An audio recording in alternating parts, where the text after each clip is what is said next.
And happy Monday, everybody. Welcome to the Plug Talk Sports live show. This is episode 135.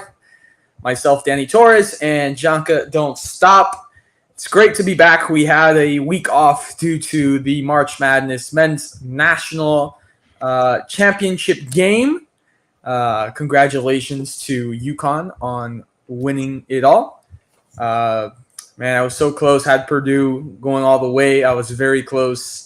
But again, congratulations to UConn. Back-to-back championships, right? Yeah. But it's great to be back on the show and talking sports. Let's get into our good and bad. Let's go with good. Janka, in the past week, talk to me. What's something good? Good. My Yankees have been doing pretty good. What else? Still early on. Yeah, but I mean, a good start is always needed. And then, if you guys don't know, tomorrow the spring transfer portal for college football starts from the 16th to the 30th of April. So a lot of people from whatever team you follow will be entering this portal. If they're over scholarships, if they're under scholarships, tomorrow's gonna blow up. So keep your Twitter open because it's gonna be nuts. Okay.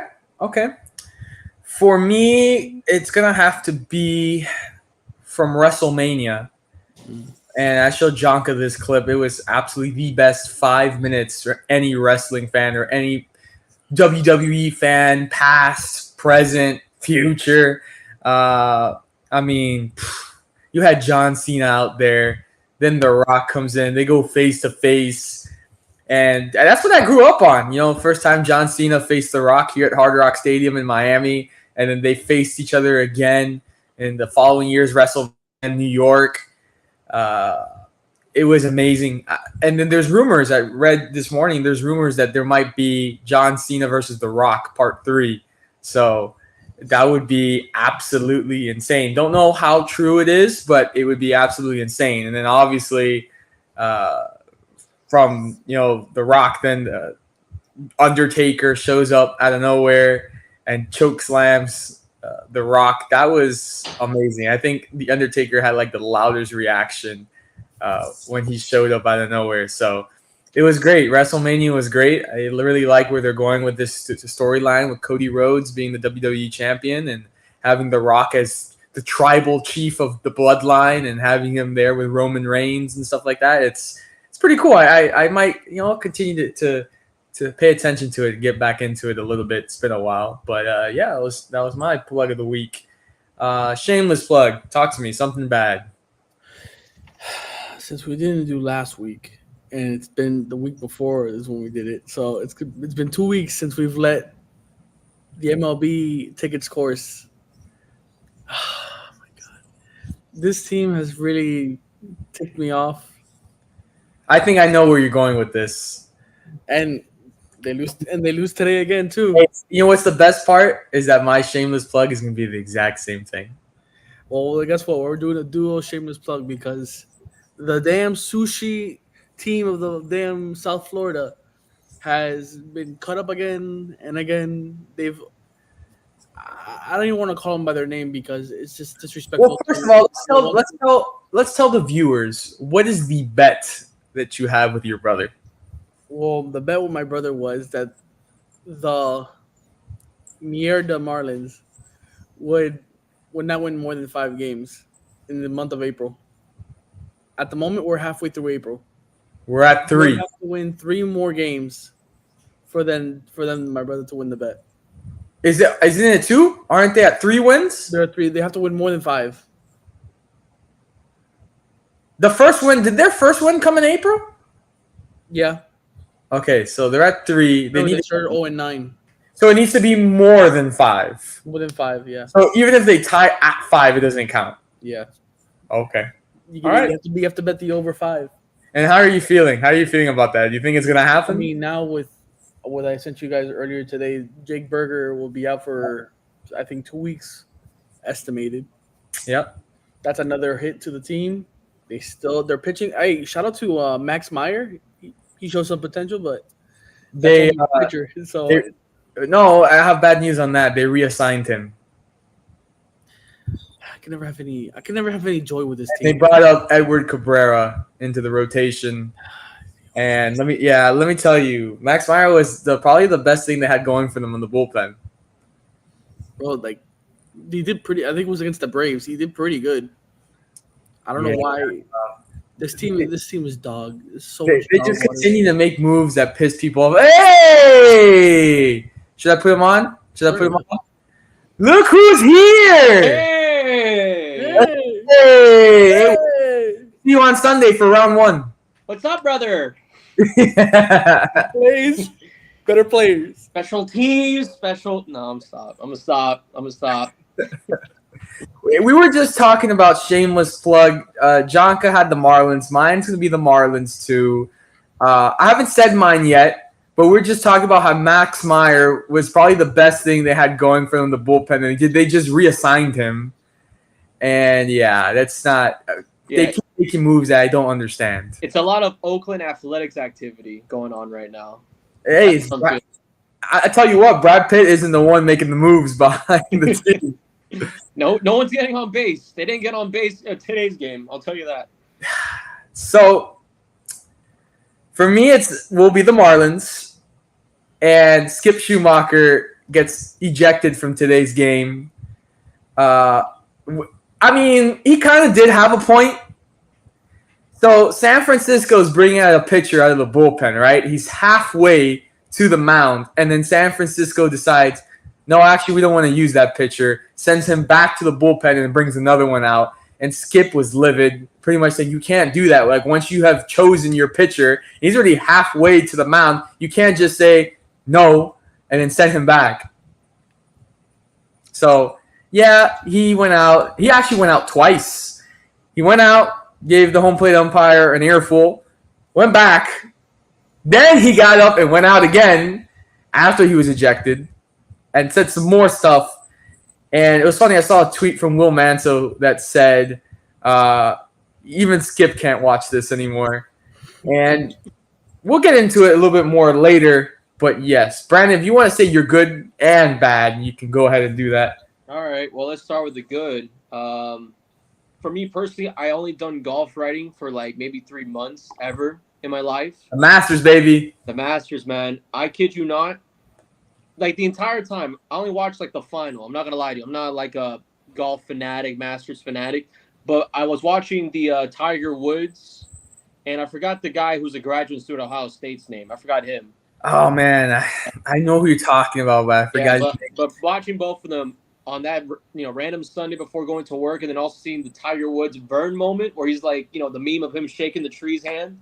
I mean, that's gotta be the coolest thing right now on the internet, man. Even though like the moment of what it actually is cooler, but just have that Tiger Woods meme on his I'm not gonna say his last Masters, but probably his worst Masters. Yeah. It was pretty cool to see that. I mean, overall, so sports in the last 40 hours that Sunday was insane. Yeah. But my bad plug of the week, probably the hours right now. I just got off of work. You know what I mean?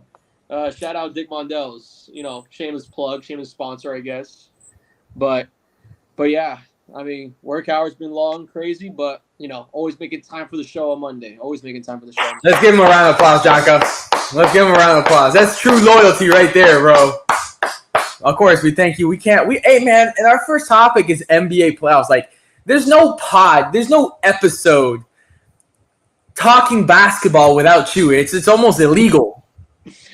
Yeah, I mean, I do got the NBA playoff, and I do got a lot of things because I was on Twitter back and forth talking about potential best guards going into the Eastern Conference. So, I mean, I don't know if you want to jump into that, anything specific, but I got a lot of things on the plate. Okay, we're ready. Hey, and Jonka knows. Now that you're just talking about it, Jonka knows. I was watching the Masters every single round. He came to my house on Friday, and I literally had the Masters on TV. I love golf. And, yeah, my boy Phil Mickelson didn't too bad, but wasn't his best Masters. He had a better Masters last year. But, yeah, Tiger just looked washed. But shout out to Scotty Scheffler. 2 Masters in 3 years. Unbelievable. Yeah. That's impressive. He is the world's number 1 right now. But, yes, as we were talking, let's get into it. NBA playoffs. We are here. play-in tournament starts tomorrow. We have play-in tournament games on Wednesday and on Friday. So let's take a look at the play-in first. Tomorrow we'll have the Los Angeles Lakers take on the New Orleans Pelicans. And then we have the Golden State Warriors taking on the Sacramento Kings. Let's talk about those two play-in games first. What do you guys think about the Lakers and the Pelicans? I think that one is, I thought it was kind of crazy because on First Take, I don't know if it was First Take or something, but on ESPN, somebody said that the Lakers should rest up their guys to get ready to try to get away from that buzzsaw that is Denver. I kid you not, I don't want to go against OKC, right? I don't think anybody does. Yeah. But mind you, the situation that they're in where the Pelicans are going to be hosting, and from my knowledge, everyone seems to be healthy. I honestly like the Pelicans. I really like New Orleans in this situation. I mean, people are talking about the depth right now that the Lakers have with Austin Reeves and, Cam Reddish being like the two-way defender that he is. But at the same time, the Pelicans have kind of been that leading point in that 6 and 7 seed. And really the last day against the Phoenix Suns trying to fight for it. I'm not saying, of course, the Lakers don't have a chance in it, but, it'll be a tight one. But I honestly do like that matchup where the Pelicans got them. You know what, Brandon? I actually kind of agree with you. Okay. I kind of have the Pelicans over the Lakers in that matchup. I kind of agree with you. That news was just absurd. I read that this morning of those just rest AD and LeBron. I was like, it's a playing game. You're trying to get into the playoffs. What are you guys doing? Yeah. Let alone the team that they could potentially play against. Like, they're no easy foe either. Yeah. Bianca? In my heart, I would love to see the Pelicans upset the Lakers. Even though I would say it is upset because they are young, and I think Brandon Ingram is just a tiny bit overrated at the moment. Okay. The Pelicans haven't really beaten the Lakers this season at all. They've been blown out every game, especially the tournament in the beginning of the year that nobody even cared to watch. In-season tournament? Yeah, they blew them out that game by 40. They played again. They beat them. They were beating like plus 20 by the half. Like, I don't know what it is with the Pelicans and the Lakers. The Lakers have their number. I don't know what it is. My dream would be to see the Pelicans beat the Lakers, I think, tomorrow. Yep. Now, from what I heard, AD is fine after what happened, I think, on Sunday. Yeah, yesterday. Supposedly he's fine. So I'm expecting him to play. Now, if he doesn't play, I take the Pelicans. If he does play, I hate to say it, but I think the Lakers will win. LeBron was just going crazy like yesterday. It was just whatever. Janka, if there's one thing I learned from this league is that anything can happen. If you remember in 2014, the Miami Heat could not beat the Brooklyn Nets at all season long, and then came to a serious playoff series and they got whopped. So if anything I've learned from this league is that anything can happen. Hey, hopefully that turns out to be right, and LeBron goes on to the second. Wait, LeBron is the 8th seed, right? Yeah, 8th seed Lakers. Yep. Yeah, so they would have another chance at it. All right, yeah. Let's go. What I would say, though, the one thing I would probably say for people to look after, though, in that game, kind of a random thing, Herb Jones. People are saying that defensive NBA, all NBA, first team, second team with defensive. He's the real deal defensively. I think, honestly, they might have him on LeBron the entire game and have Ingram maybe on, because I don't think they'll have Zion on Anthony Davis, but Ingram might be a little bit of a mismatch, maybe take him out to the perimeter. But Herb Jones against LeBron, I think that'll be the real story. I would put Zion on LeBron because he's a bigger body and I think he's more athletic. That's just me. I don't know. Let the 39-year-old try to bulldoze a 280 that won't. No, I'm sorry, no. Hey, Zion looked more than 280 in the play-in tournament final when they were playing against each other. He lost 25 pounds, but he gained some in muscle, so that benefits him in a way. No, he's been looking good. I can't bash him for that though. I think LeBron has more speed than Zion, so you can't use your strength if you can't keep up with him, right? That's true. That is true. So Sacramento, Golden State. Who do you guys have there? Golden State. Yeah, I mean, Sacktown, honestly, out of any team in the entire NBA that's being hit by like injuries in the wrong time, Sacramento's that team. Malik Monk out for the season. Kevin Hurt out for the season. Like, De'Aaron Fox had to score 40 points just to get a 1-point loss against Payne Pritchard and the Boston Celtics who are resting guys. You know what I mean? Yeah. Like, that team does not look like they're ready for playing, let alone against a Golden State team that, mind you, it still has a lot of pieces. And unfortunately, playing small ball is not the best thing for them right now. But, I mean, I think it should be enough, though. Hold up here. We have a comment. But he corrected himself. He corrected himself and he said championship. Okay. The Bucks. Listen. Damian Lillard looks like he needs to be in some sort of, I don't know, something. He's not happy. He does not look happy in Milwaukee. Yeah. He didn't want to go there in the first place. Yeah, I think that it's also like the road. I think the most interesting thing about Milwaukee, though, is the road they have to take. Because, mind you, this will most likely be without Giannis in the first round. So we're talking about, hypothetically, wait, my apologies. Indiana, right? So going against the Pacers, I think that every single game is going to be 250 points or more between the two. There is no defense on that floor. There's no defense on that floor. And then another hypothetical of maybe you play against, you know, a team like, let's say, for example, New York. Or let's say, for example, retirement. Not 1960. You rather have Oscar Robinson come out. Hey, whoever Gavin is, I like this guy. Yeah. But I just think the hypothetical matchups at the end of the day is like, you know, without Giannis, what does Milwaukee look like 7 games against New York, against Indiana? And hypothetically, let's say Joel Embiid comes into a second round prediction, or the Miami Heat come out into the second round, let's say hypothetically, right? So I think the only way Milwaukee is able to push on, and again, Giannis maybe coming in late second round, third round, maybe Eastern Conference Finals, Bobby Portis got to be the real deal.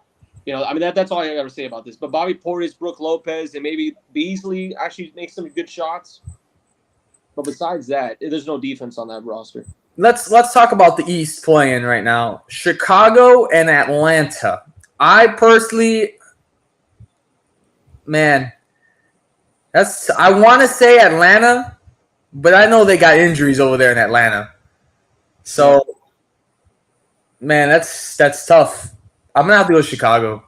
Yeah, I think because this one, I think the one factor is Trae Young's back, right? Yeah, I had a torn ligament in his finger in February. Now he comes back, and actually, funny enough, I was in Atlanta when they were playing against the Heat, like last week, and let me tell you, DeJounte Murray, the most fun you'll have watching basketball. Yeah, I kid you not. So. Honestly, like Atlanta, this one. I think that Chicago, I think they run out of gas every single year. And the fact that they haven't made a trade since 2021, I mean, I'm praying this is the moment where the front office is like, okay, maybe we should do something instead of going for a 10th seed every single year. So I got Atlanta in that one. Jonka? I'm going to have to agree with Brandon with Atlanta. Okay. All right. Now it's the big one. Miami Heat, Philadelphia 76ers. Heat going into the Wells Fargo Center in Philadelphia. Oh, man, where do I start? Look, this team, heading into All-Star break, they were probably the hottest team in the league. And then we come out of All-Star break, and then it was just up and down the entire way till the end of the season. They couldn't get help on Sunday from other teams in the Eastern Conference, try to get a 6th or a 5th seed and avoid the play-in.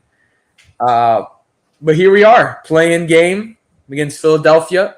In Philadelphia, I don't know which Miami Heat team is going to show up. I don't know if playoff Jimmy is going to show up. I really don't know. So, I mean, I'm going to pick the Heat because it's my Heat, but I really don't know who's going to show up.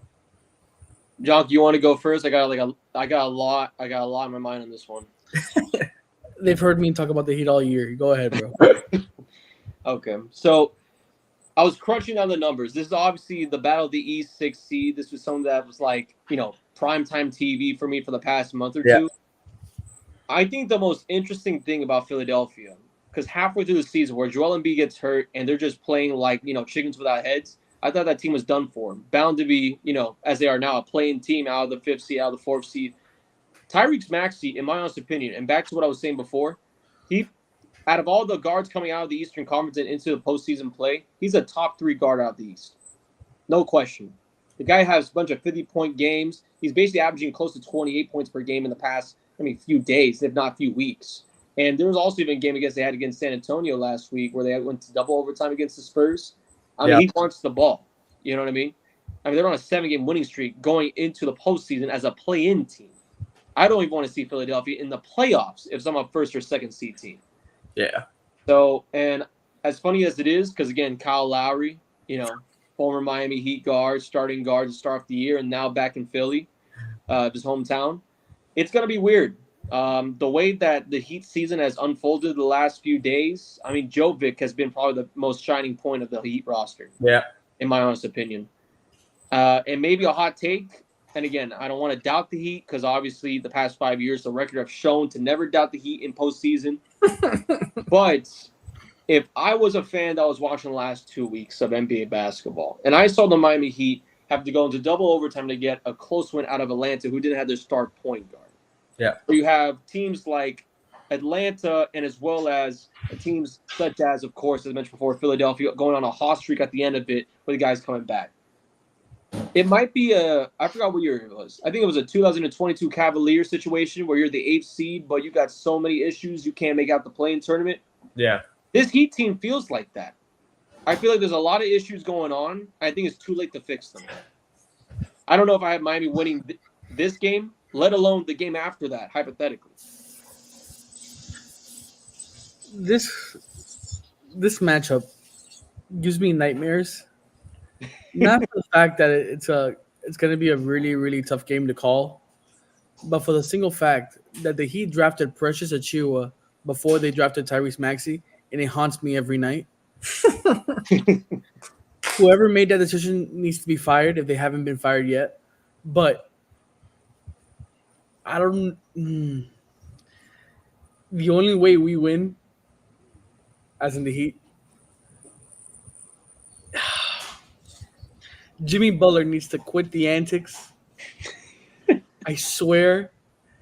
I better not hear if we lose. I better not hear him in the press conference say we were in the position last year.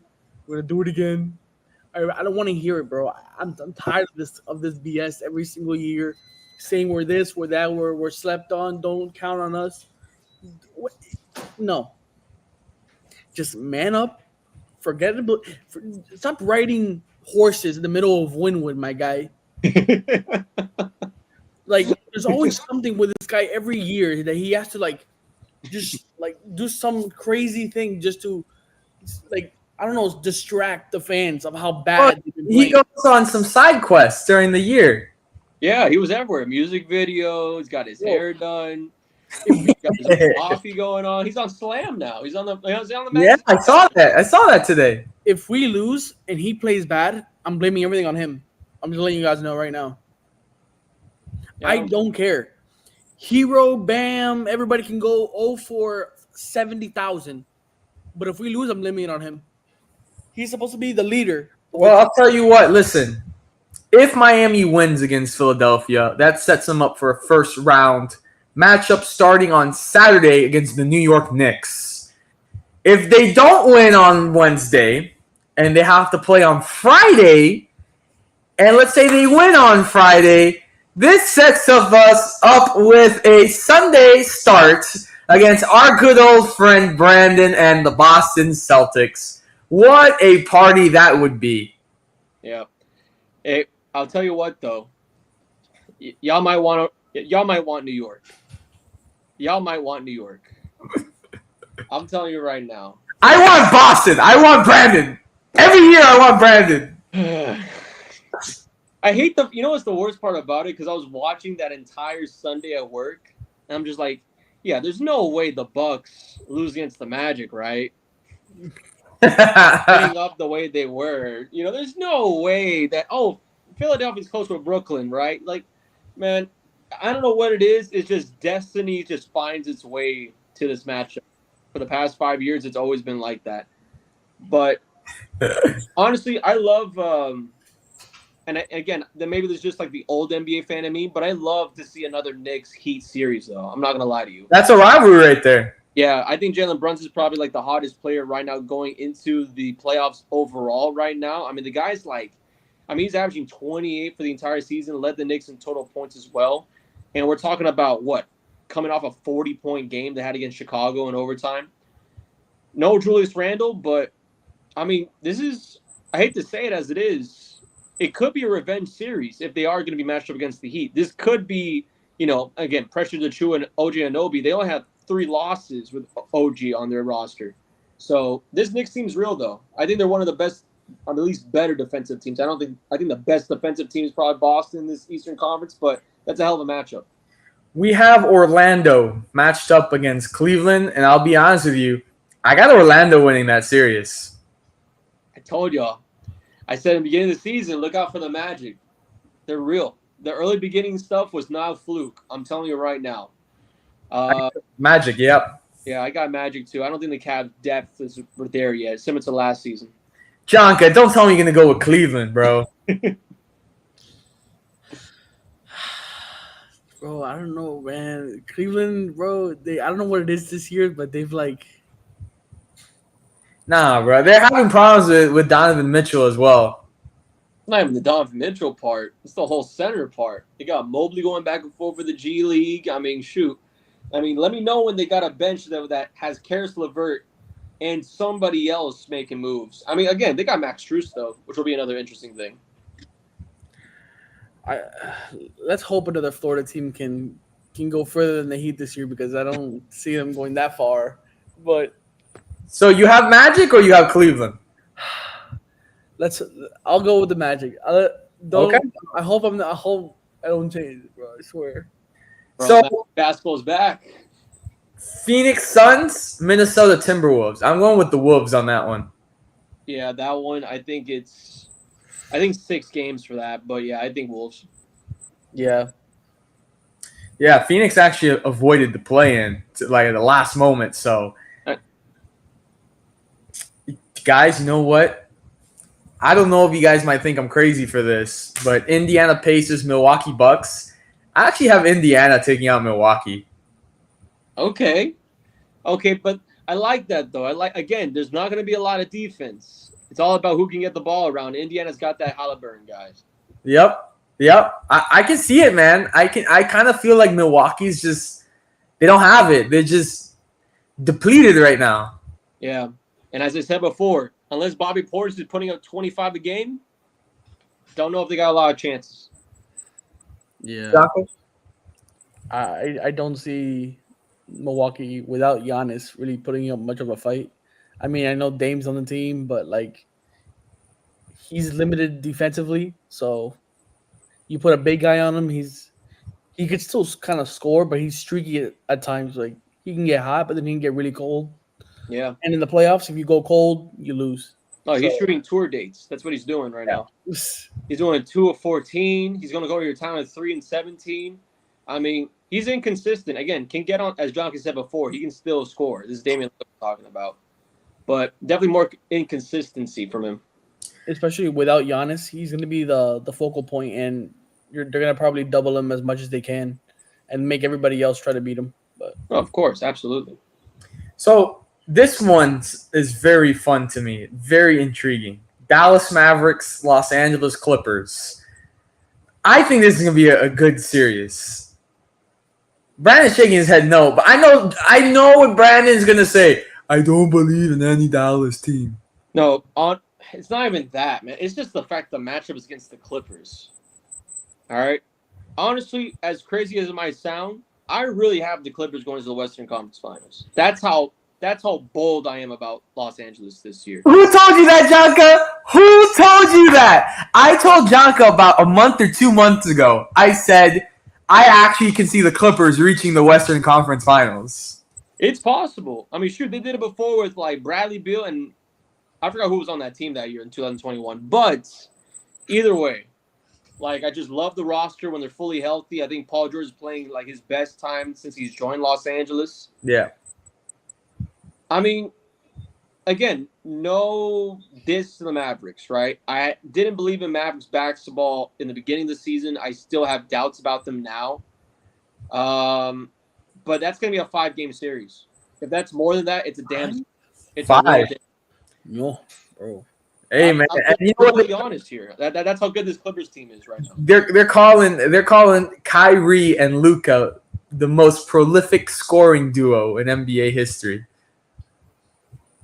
I don't know about NBA history, but maybe Yeah. right. Maybe in the state of Texas, maybe. I don't know about history though. Yeah, I mean, I just read a report before we got on the show that Kawhi is having some discomfort and some pain. So I don't know how much that's going to impact. That series starts on Sunday, so he has a whole week to rehab and just recover. But yeah, I think the Clippers are more a complete team than the Dallas Mavericks. I really did enjoy the Dallas Mavericks when they still had Brunson and they made that run. I really enjoyed that. I still kind of enjoy watching the Mavericks, with Luka and Kyrie, but I just think the Clippers have a more complete team. Jonka? Yeah, the more I think about the game and the matchup, I can see the Clippers having way more defense, and obviously everybody knows the Mavericks don't play any defense. Like they're probably one of the worst teams on defense. That's why they allow like 100 and something, 110 points per game allowed, and so if the Clippers can just defend, well, then you're not gonna defend Luka, but just hold him and Kyrie, whatever, let him do whatever he wants to do, but hold Luka to as much as you can. It should be a good series, but I got the Clippers. I mean, but hey, the Dallas Mavericks right now are a little bit on a streak, so if they get hot and the Clippers can't hold them, well, it will be an interesting series to see who wins that, because I'm very intrigued with that. I'm gonna definitely be watching. You bet you could put money on that. Well, that's going to end our basketball talk. But now we're going to get into some mixed martial arts. UFC 300 was this past weekend, and our plug of the week, if you saw it on our social media, happened to be from UFC 300, and that happened to be Max Holloway knocking out Justin Gaethje. And let me tell you, I was going for Gaethje. I really thought that Gaethje was gonna beat Holloway. I think in recent times, I think we've seen Gaethje be more productive in his fights than Max Holloway, but that guy's body really just shut off and really just collapsed to the floor. And I saw also before coming on here a video reaction of Justin Gaethje's parents who were in the crowd. They were watching the fight, and that must suck. Let me tell you, that must suck watching your family member absolutely get waxed like that. That must be a terrible, terrible thing to watch. But yeah, no, we had a good card. There was Pereira was the main event. He retains his belt over Hill. Zhang Wei Li in the women's division, straw weight. She retains her belt. Let's see. Charles Oliveira. This was surprising. Charles Oliveira lost. Bo Nickel defeated Cody Brundage. Aljamain Sterling picked up a victory. This one was also surprising in the women's bantamweight. Kayla Harrison beat Holly Holm.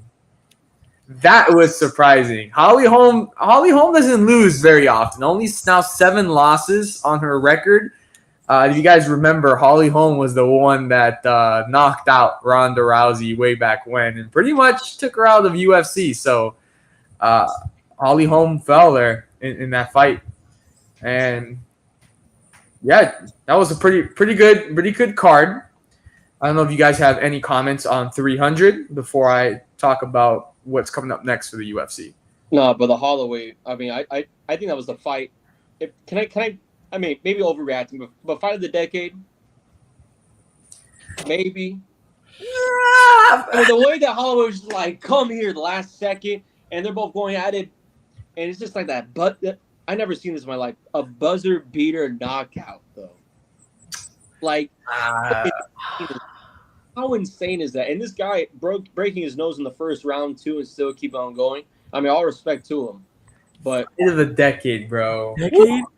yeah, I don't know about like Nate Diaz McGregor type, maybe. Bro, yeah, that But was. again, those two, I mean, I'm so happy about the paying that they're doing right now for both of those guys, and of course for the other UFC winners. But Holloway deserves all that and more. Kid you not, best knockout I've seen in a long time. What I really enjoyed is now, if you guys have seen, the UFC is changing the gloves. When it's a title fight, both fighters will be wearing gold gloves. Oh, So I think it's pretty cool. They changed it up a bit. But yeah, Max Holloway, that was surprising. I was out with friends, and the place we were at, they had it on the TV, and I mean, you're there, it's on the TV. I'm guessing people are not really paying much attention to it. There was loud music playing and stuff like that. But as soon as the knockout happened, you hear, whoa, like the whole place. They're like, all right, I guess everyone is watching this. But yeah, Jocko, you have any thoughts?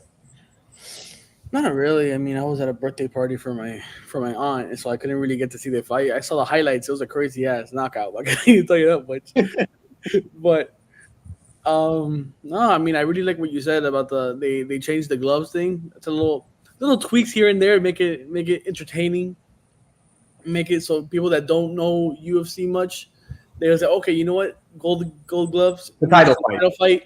So like now it's like it doesn't just once you look at it, now you know that hey, you could tell somebody, hey, gold gloves means a title fight, and you just show them that you think, you know what, it's fun. I like that decision. It's creative. So let's talk about what's coming up next for UFC. So I'm looking at the rankings right now, and the pound for pound best fighter is Islam Makhachev. And Makhachev will be fighting Dustin Poirier coming up, I think, 302, UFC 302. So that's gonna be pretty good. I mean, I like Poirier. Poirier's in his prime, I believe, right now. But I think Makhachev is probably going to beat him. yeah, I'm All-American. I bleed red, white, and blue when it comes to fighting, WWE, Kurt Angle, UFC, and of course, Jorge Masvidal when he was there, South Florida, still American, but I think Poirier is probably like, not saying it's his to lose, but damn it, it'll be insane to see him give that one up. I honestly do have him in that one. Hey, and there's a lot of names here that we all know in this pound for pound. So it's Makhachev, number 2, and you guys know him, John Bones Jones. Number 2, we got number 3 is Leon Edwards. We all know what he did to Kamaru Usman. Pereira's number 4, and this guy is stepping on the scene right now, Ilia Topuria. I actually told Jonk about him the other day, and Jonk was like, oh, I have no idea who that is. Topuria, watch for that guy. That guy is one bad you-know-what. So, watch out for him. Then we, of course, Sean O'Malley, Charles Oliveira, Alexander Volkanovski, Pantoja Adesanya, Strickland, Holloway, Sterling. Then we look at bantamweight. There's Sean O'Malley. So, yeah. Of course, featherweight champion is Topuria. Max Holloway actually called him out. Because obviously Holloway is a featherweight and Holloway wants to fight Topuria. So let's see if he grants him that. But the main announcement, aside from Makhachev and Poirier, the main announcement, and if you guys saw the announcement, Dana's reading off the card, and he says, okay, the UFC 302, we're going to have Makhachev, Poirier, and then he goes, UFC 303. And he kind of stops and looks at the media and smirks. And then he goes, Conor McGregor, Michael Chandler. So it is officially happening on International Fight Week, June 29th, Las Vegas, T-Mobile Arena. The return of Conor McGregor after 2 years, or maybe even more. I think it was 2021 was the last time he fought. Breaking that leg against Dustin Poirier, and then a long, lengthy recovery. And then obviously he made a movie, Roadhouse, with Jake Gyllenhaal. And then here we are, the return. Conor McGregor, it's happening, and he's going to fight Michael Chandler. I'll give my thought. Michael Chandler hasn't fought in a while either. And I don't think Michael Chandler is the most creative fighter. I think both of their styles actually match because Chandler's not really the guy who's going to take you to the ground and try to wrestle you on the mat. He's a boxer.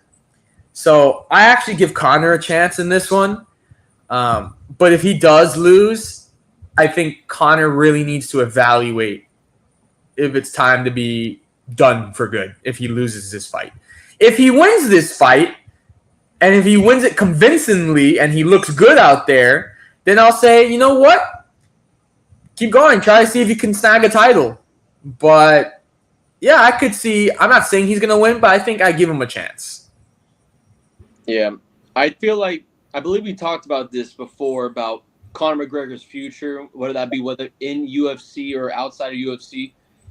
I mean, not saying I'm shocked about the announcement, but I'm definitely kind of – I mean, Conor McGregor being pushed into this fight, I'm really curious exactly what his conditioning is like, how exactly he's going to be able to adapt. Because, I mean, as you said, Danny, like, if he does, I mean, showcase some sort of, talent that we've seen before out of him, where it's that world-class UFC type of talent, maybe you give him a chance. Maybe he continues his career. Yeah. But I'm just really shocked, though. I mean, he was doing the movie stuff, a whole PR thing going on. I mean, of course, he even had little issues here and there. Yeah. But for him to jump into UFC, though, back into it, I mean, I'm just really curious exactly. And, again, this is going to be later on. What is it, like this year? June 29th. June 29th. Yep. So we're talking about within the calendar year, 2 months. Yep. So his conditioning has got to be already top shape to get ready for this fight and training. This is going to be something I really have to believe that Conor McGregor is going to be ready for, but I don't know if he is going to be ready for. So I've been praying for the best. Jonka? I mean, I know I don't watch too much UFC, but I have to agree with Daniel. It's either you win convincingly and you continue, or you have to, it's either you lose and you retire, bro. Like, I'm sorry. Like, he's doing great. I saw a snippet of training? Of the training and the, what's it called? The movie he made with Roadhouse, yeah. Roadhouse. He looked pretty good. He looked pretty big. I mean, I think he's doing really good on the TV side. Like, he's making money. Business, I mean, with the whiskey, and he has a pub. Yeah. You have the investments. You got your businesses. You got income coming in. You don't need to continue fighting and hurting yourself and, putting your health at risk. Like, just stay with your family. You make movies. You go out. You get to present yourself, publicity like you loved. You like to be out there. Like, to me, I don't see the point of wanting to fight. Like, or what are you? Are you broke or something? Like, what is it? I think I had this conversation with my dad the other day, and my dad was like, there's no point in him fighting anymore. He has proved everything. He was the first double champ in the UFC. There's no point in him fighting anymore. And I just think it's one of two things. One, he just loves it too much and feels like maybe he still has more to give and he wants to continue. Or two, I don't even know. I'm sure it has a specific term, but it's these athletes that become so successful. They reach that mountaintop, and then when they start to decline, it's almost like they are in denial that it's over, and they can't let go of it. So that could be another thing. That's how I see it. Or he has CTE, but we don't know at this point. But yeah, Conor's return is going to be great. UFC 302, June 29th in Las Vegas. Now on to our next topic. This is what we're finally going to talk about. The start to the Miami Marlins season this year. This is the result of not making any moves in the offseason. Not doing anything in the offseason. And they've only how many games have they won so far? 3. They've only won 3 games. This is, if not the worst start in franchise history. There's just no other way to explain it as why people are so frustrated. I mean, there's rumors of Skip Schumacher really wanting to leave next year and not manage this club. Then we have, of course, Luis Arias and Jonka. Who was it? I know it was Luis Arias and someone else. The Padres wanted to pick him up. The Padres wanted to pick him up? Yeah. I think it was probably Jazz in that conversation, wasn't it? Right. Yeah. I think it was Jazz in that conversation. And I'm like, well, if you lose those guys, like, I didn't even know what to say. I was like, we're watching a minor league team out there. Yeah. I mean, it's pretty much what it is. You're watching a minor league team out there. They can't catch a break with injuries. The bullpen is absolutely terrible. They didn't do anything to improve the bullpen. It's hard to root for a team.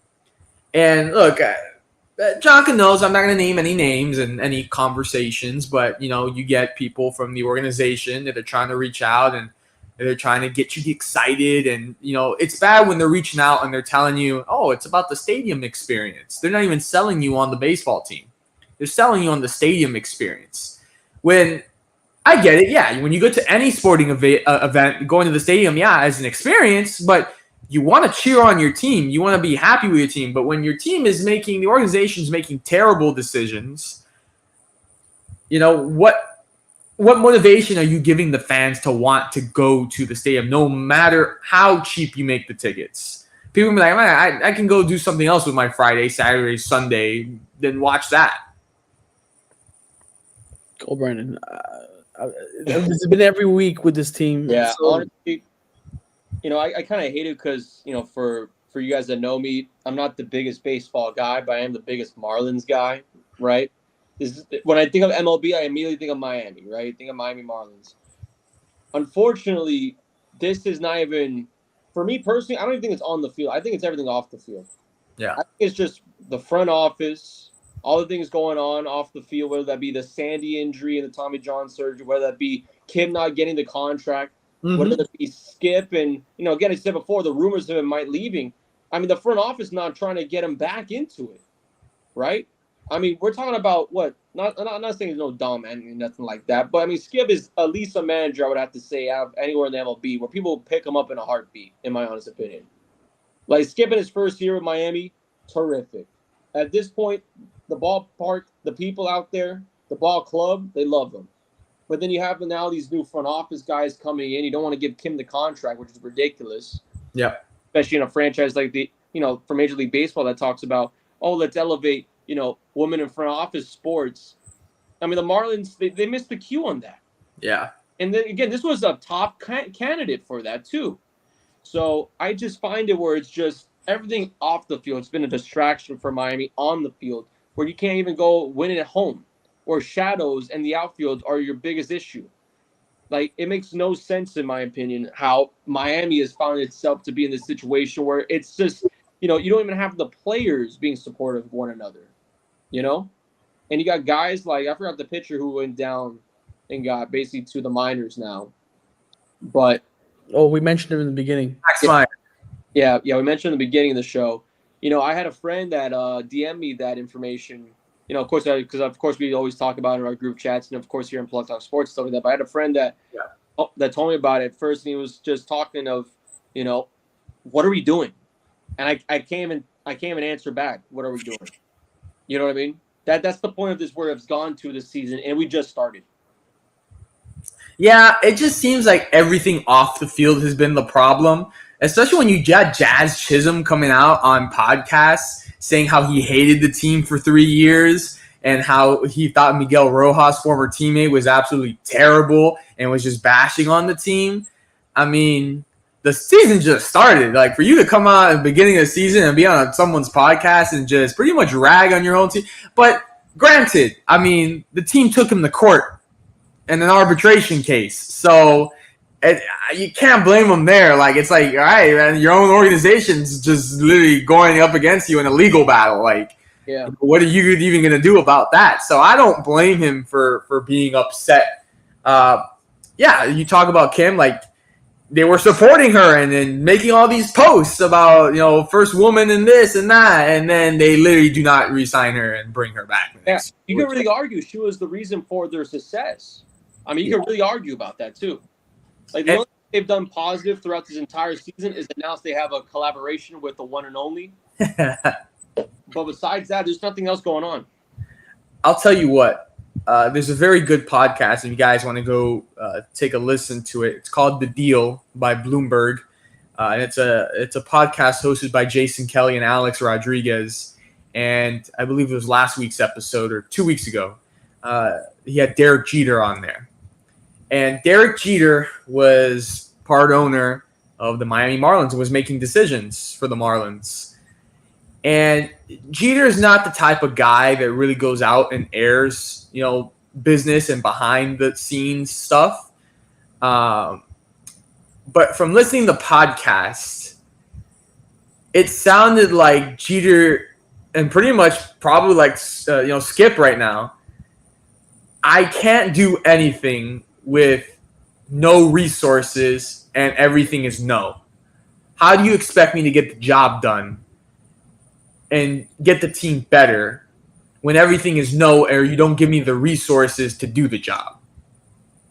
So that's kind of what he said summed up.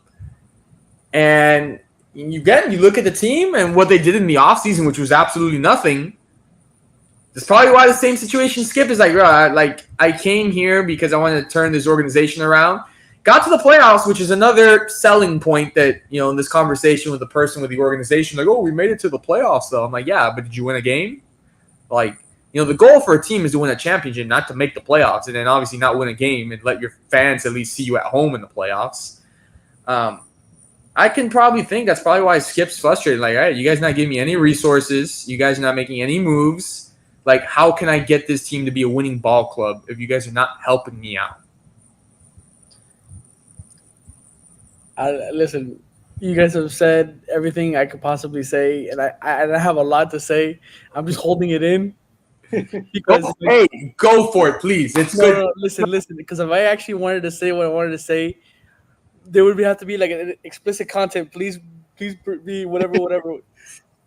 Because listen, at this point, listening to you two talk and me just thinking about and just like analyzing everything and what I've seen so far this season. This team, well, no, I'm going to say sorry. Let me reiterate this. The staff, not the players, but the staff itself just wants to get paid. They just want the money. They don't care about the team at all. Bruce Sherman, the owner, is retired. That means he doesn't work anymore. He just wants the title of being owner of an MLB team. He doesn't make any more money because he's just there. Like, he just wants to make the money off of the team and then continue with his life. He doesn't care about buying players. He doesn't care about making the team better. That's why, like you just heard, Derek Jeter was out. Kim, I had my thoughts about Kim when we first signed her. And I thought I didn't expect her to do much, but hey, she proved me wrong. And I was like, oh, wow, we took a really good step forward. And then she's gone now. This team will not move forward until Bruce Sherman sells the team. There has to be something like, let me just tell you this. This team is hurting itself every year. The worse they get. Because the worse they get, the less people are going to show up to the games. And with that, there's less money. And with the less money is less money that we can use to get players, and it's a whole cycle of just going down the hill, but to the top, to the point where we're below the A's. And especially that the commissioners of this damn city allowed a 99-year contract for the damn Lone Depot Park. Lone Depot, stupid ass name. It's what it is. Bro, they could have named it anything else but Lone Depot. What is the Marlins Park? Money grab, bro. It's a money grab. Come on, bro. What was it before? Can you remember what it was before? Marlins Park. Marlins Park. You can't even represent yourself. Yeah. You can't represent yourself. You're that broke. You can't represent yourself. Bro, listen. This team, until they get a new owner, they will not do squat. I legit might make a petition and like just send it out to all my friends and their friends and to their friends to get rid of Bruce Sherman as the owner. Get rid of him, please. He needs to leave. He's doing a disservice to everyone. I don't know how people aren't more pissed off about this, bro. Yeah. It's really pissing me off. I think people are beyond pissed already. Like there was a time period where people were pissed. I think people are beyond that. I think people now they just don't care anymore. Yeah. It's hard to even watch a game now. I mean, I haven't even heard anything about, again, but signing Tim Anderson was probably the biggest thing we've ever done from the offseason. I mean, have anybody heard anything about Tim Anderson doing anything? Nope. He's just there. Just Chaz Jism highlights. That's all we got. And then we got rid of Soler, which is one of the stupidest things we've probably ever done. Yep, that too. And then they got rid of Bertie. John Birdie, yeah. Yeah, he's on the Yankees now. I can live. But it's something though. Yeah. You had a chance to sign Corbin Burns, who's tearing it up right now on the Padres. Blake Snell, who just signed with the Giants. JD Martinez, I forgot where he went. Oh wait, but Jonka, let's not talk about they got rid of Yuli Gurriel.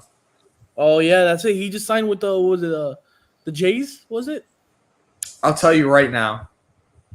I know he just signed with a new deal with somebody. I'll tell you right now. Like Braves. 20 to which one? The Braves? Braves. Look at that. A rival of ours. 28% of the MLB is represented by Latin America. We're in the Latin American central of the damn world, and you somehow can't get talent. You can't even bring talent from other teams to come play in Miami of all cities. Bro, Yeah. Come on. Like, if that's not a selling point to all players, then the whole staff is trash. No, but I mean is that how you put it on the dot right there? It's not the location, it's not the ballpark, it's not the facilities. I mean, it's really just the people in the building. That's all it really is.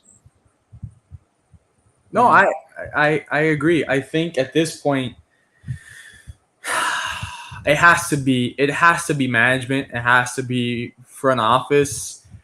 And next year at Marlins Fan Fest, I can't even think about the questions. They do open to Q&A to fans, and Jonka really wants to be one of those people to ask a question. Jonka will ask a question, but I'm letting you know, Brandon, I will be far, far away from that area. I will be somewhere getting food. Because if I'm there, I do not want to be next to Jonka. I'll probably be kicked out of the damn park.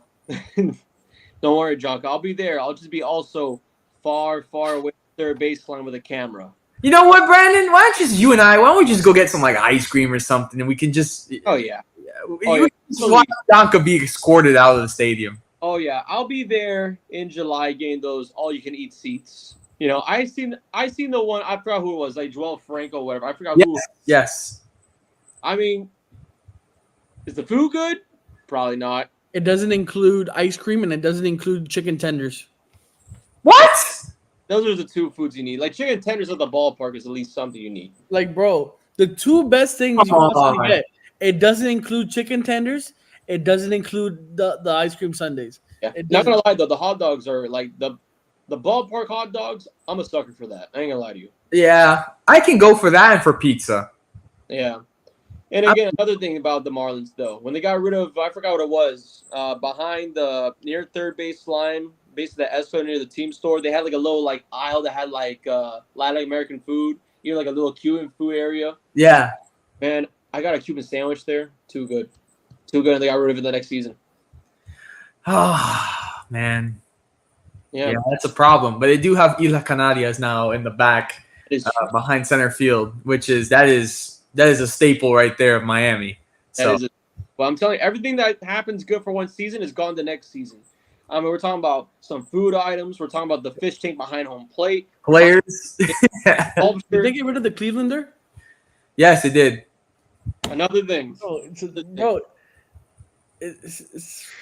Yeah. Also, speaking of petitions, because I know Jonka wants to talk about petition of firing the owner. Petition to bring back the home run sculpture inside. Yes. Budweiser thing, get rid of that. We don't need those tickets anyway. Trust me. We got other spaces. Bring her in. She's cold out there. Bring in the sculpture. I want to see that Marlon do a little flips and tricks, man. With that note, that's going to conclude our time here tonight on episode 135 of the Plug Talk Sports Live Show. We thank you guys for tuning in week out, giving us support and love. Remember to follow us on all of our social medias just for constant updates on South Florida sports in general. We hope you guys have a great rest of your week. And special announcement, we will be filming a barbershop talk this week. So we're excited for that, and we can't wait to reveal to you guys who it is. And we'll see you next Monday for a brand new episode. Support the troops.